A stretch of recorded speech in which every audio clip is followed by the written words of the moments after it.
And the fact that I see guys like Scott Severus from Seattle getting fired, I see guys like Jeff Bannister still being available, who was a part of those 2013 to 15 Pirate teams, and I literally have no doubt that he would love to be the manager of this team. The fact that we still have Derek Shelton here, and the fact that there is actually a good chance that he can come back and be the manager of this franchise in 2025. Out of all the terrible moments, the horrible seasons, the absolute just disastrous moments of being a Pirates fan, the pain I've had to endure, the laughing stock that I've had to be, everything from Will Craig's absolute gaff at first base, to put it lightly, on that play. Out of all the crap that I've seen with this team, this might actually be worse. Every time you think, just, my God, it can't get any worse for the Pirates, can it? It gets worse. Every single time you think it can't possibly get any more embarrassing, it gets more embarrassing. It's like the Pirates are trolling us with how bad they are. I've said this before in a couple of videos, and I'll say it again. It's actually statistically harder to be this consistently bad than it is to occasionally accidentally be good. And this product that we've tanked 5 years for, spent all this time rebuilding 5 years for, and this is the end product that we're getting. This is the first time in my life that I've actually sat down here and have questioned if the Pirates are even worth watching anymore. I've never felt this way before in my life about them. I really haven't. Even 2021 and 2022, like I said, when we lost 100, when we had back-to-back 100 lost seasons. Even 2010 with John Russell, when we lost 105 games that season. Are they even worth watching anymore? Honestly, I don't know. I really don't know. Because like I said at the beginning, the fact that a guy like Scott Severus gets fired from Seattle, despite only having 3 losing seasons with Seattle in 8 years, and he took the Mariners to the playoffs for the first time since 2001, the fact that he got fired, the fact that the Chicago White Sox, who have 100 losses, not even at the end of August yet, even they fired their manager. And the fact that Derek Shelton still has a job. It just shows you that other teams continue to just go through these lows. They continue to be terrible, but you know what? They get better. If Derek Shelton is back as manager in 2025 for the Pirates, I'm not going to be mad. I'm not going to come on here and rage, okay? Because I know that's what a lot of people like seeing me do. They like seeing me in misery. But if he's back in 2025, I won't come on here and rage. I won't be mad. I'm just going to be incredibly disappointed that that guy's going to be back as manager. I have never been so detached, so unimpressed, so unexcited about the Pirates in my life. And like I said, that includes the ineptness with John Russell, the ineptness with Jim Tracy, the ineptness with Dave Littlefield, when Neil Huntington exposed himself to be a fraud. It includes all of that. This might be worse. I just don't know what to do anymore, man. I don't know if I can take another year. I don't know if I can even take the rest of this season. Well, here I am, 2 weeks later, uploading those videos, after we had a dreadful series against the Chicago Cubs, and pretty much nothing has changed. And guess what, guys? Nothing is going to change because Derek Shelton's coming back. I know that the quote was that Ben Cherington fully expects Shelton to come back, but to me, we all know how we all know how Cherington is. That translates to yes, Derek Shelton's going to be the manager in 2025 and possibly beyond. Am I mad? In a way, I am. Am I going to come on here and scream at the top of my lungs? No. Just like I said in that clip, I'm not going to do that because it's not worth. I am just very disappointed that this franchise has spent the last no, you know what? Not spent. Okay? Because if they spent the last 5 years, they'd be competing right now. I am so disappointed in this franchise that they have wasted. That's a better word. Wasted the last 5 years tanking, being the worst team in baseball basically, finishing in last in what very well could be 5 of the last 6 seasons for these players, and it's looking like it's just going to be the same. I've absolutely just had it with the organization. I've had it with Bob Nutting. And up until this year, I've tried to find, up until the other day, okay? Because I've been done with Derek Shelton since 2020. His first season as manager, I've been done with him. Ever since he pulled our starter against the Cubs in Chicago when he was pitching a no-hitter and the Bucks lost that game, ever since that game I was done with Derek Shelton. Okay? He should have been fired after 2022 when we lost 100 games in back-to-back seasons.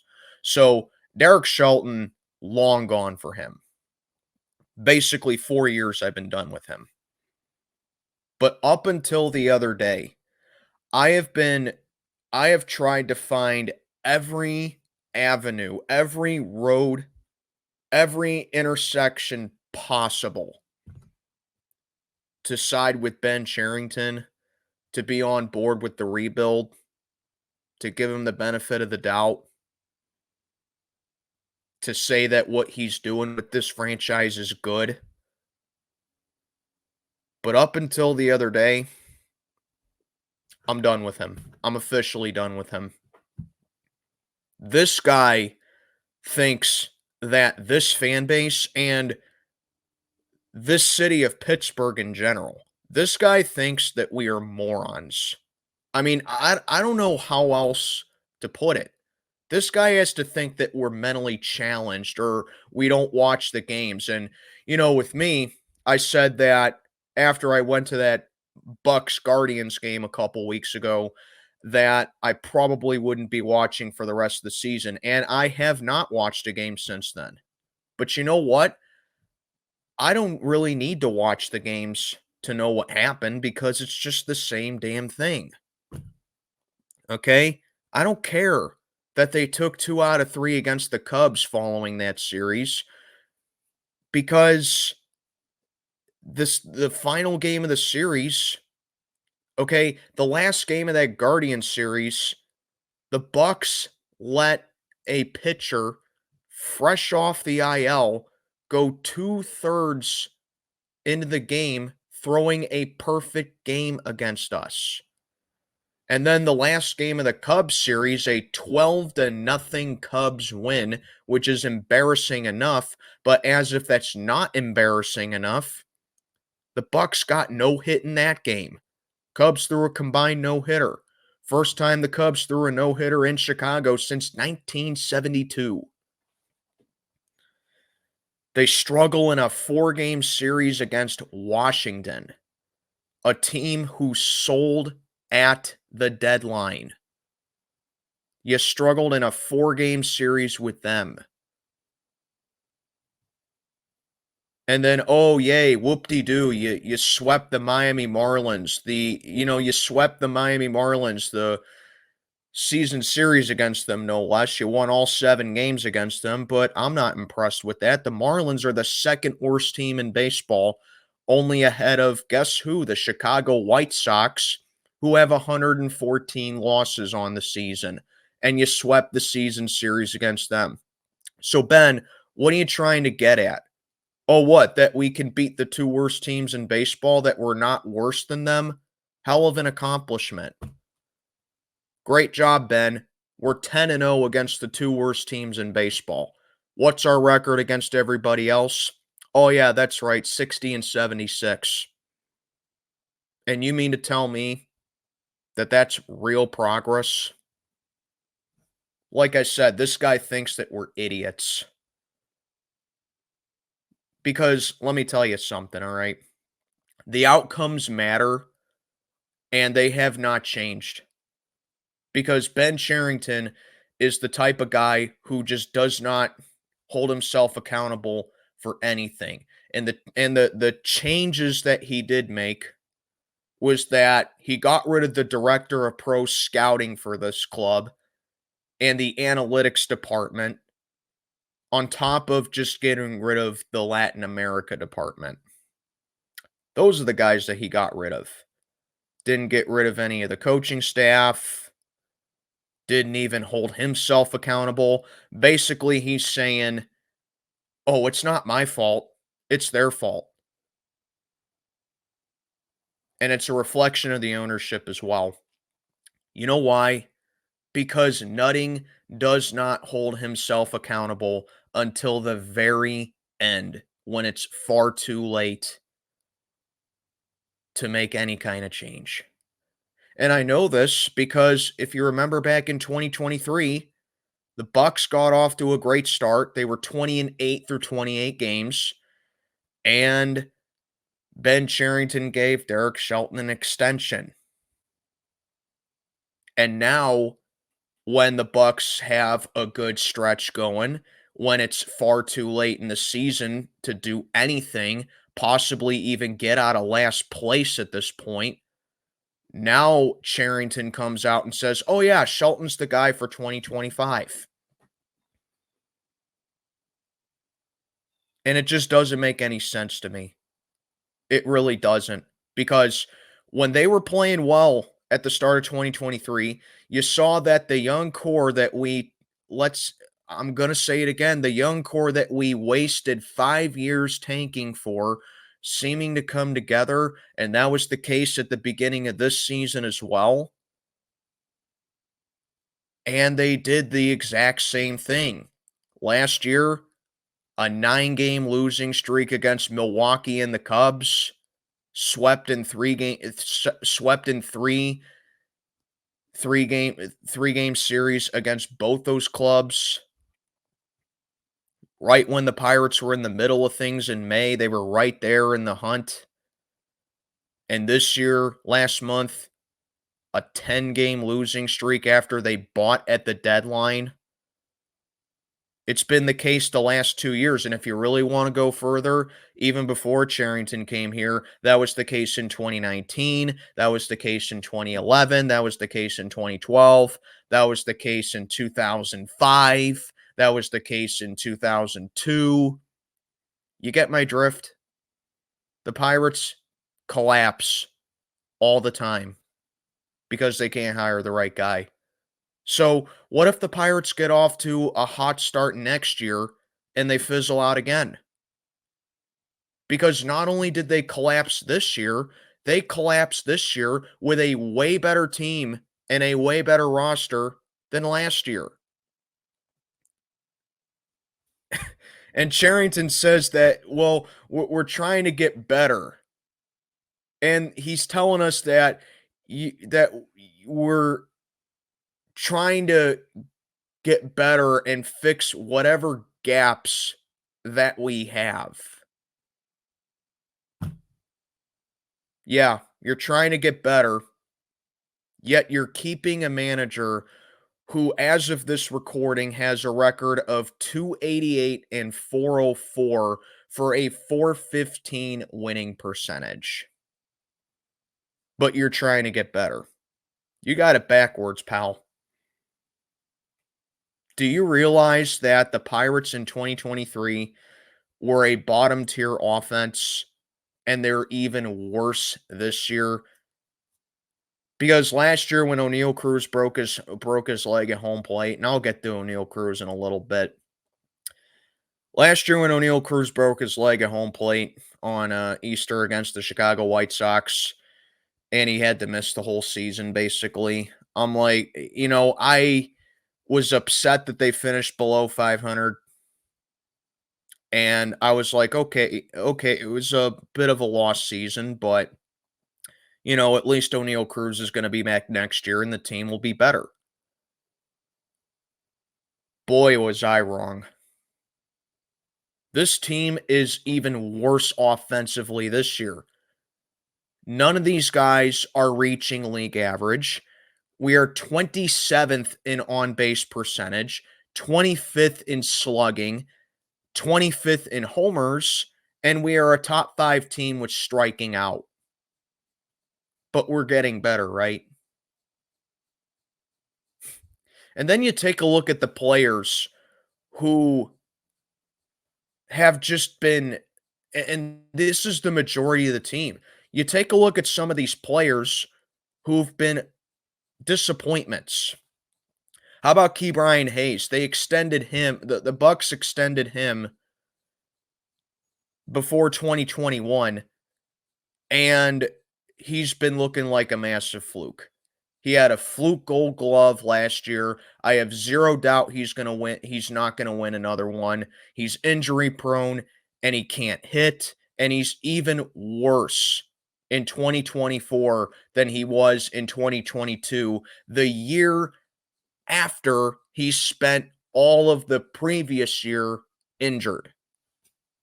He's healthy and he's even worse than coming back from a year where he basically missed the whole season due to injury.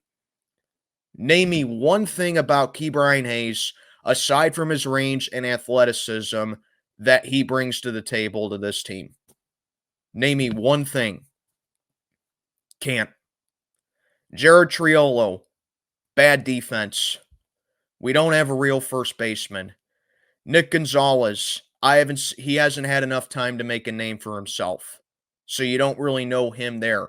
Albeit he's off to a decent start, but again, not enough playing time. Jack Sawinski, terrible. He isn't even hitting at the Mendoza line. That's how bad he is. Yasmani Grandal, awful experiment right there. Henry Davis, massive bust. IKF, since we traded for him at the deadline, is batting .231 for the Pirates. Brian De La Cruz is batting .200. Jalen Meeks is very meh. He's not amazing. He's not terrible. He's just a very average relief bullpen guy. But I'll tell you, okay, out of all the players on this team that have let me down, none have disappointed me more than O'Neil Cruz. Because like I said last year, when he broke his leg at home plate, I figured that the offense was going to suffer. And this team is worse offensively with O'Neil Cruz. And at this point, I don't even care if he's been playing well since he played in center field. I am so detached from the Pirates right now and so uninterested in what they do that I don't even care about how well he's been hitting and how well that he's been playing in center, because it is way too late to do anything at this point. It's yet another lost season that should be a lost season, but it is. He's a strikeout machine. He had a ton of errors at shortstop, and they didn't address him moving him to the outfield until the very end, basically. Once again, Nutting and Cherington not holding themselves accountable until the very end. Derek Shelton not holding himself accountable until the very end when it's too late to do anything. Batting .266. And this is a guy that everybody was saying that, he's going to be the face of the franchise. He's going to be one of the best hitters in baseball. Yeah, he's batting .266. That's what you call one of the best hitters in baseball? You can't even use the injury excuse anymore. He played basically the whole season. So you can't use the injury excuse. So this is what this is what the Pirates have done under Ben Cherington and Derek Shelton. And now that he's coming back, I warned you guys. I warned you that if Shelton came back, I would not watch a Pirates game in 2025. It's not worth watching. It's really not worth it. I really can't take another year of this guy. I really can't. If I want to watch baseball next year, I'll watch a team that actually competes. I'll watch a team like the Dodgers, Atlanta. I'll watch a team across the state like Philly. I'll watch a team like Kansas City. I'll watch a team like Baltimore. Hell, I'll even sit back and watch a team like Houston. You can call them cheaters however much you want. Fact of the matter is, the Astros are a winning team. So if I want to watch a winning team, if I want to watch baseball, I'll watch a team that actually competes. Teams like Arizona, teams like San Diego, teams like the Mets, teams that rebuild their franchise well and actually know how to rebuild. This team has no clue how this organization has no clue on how to rebuild. None.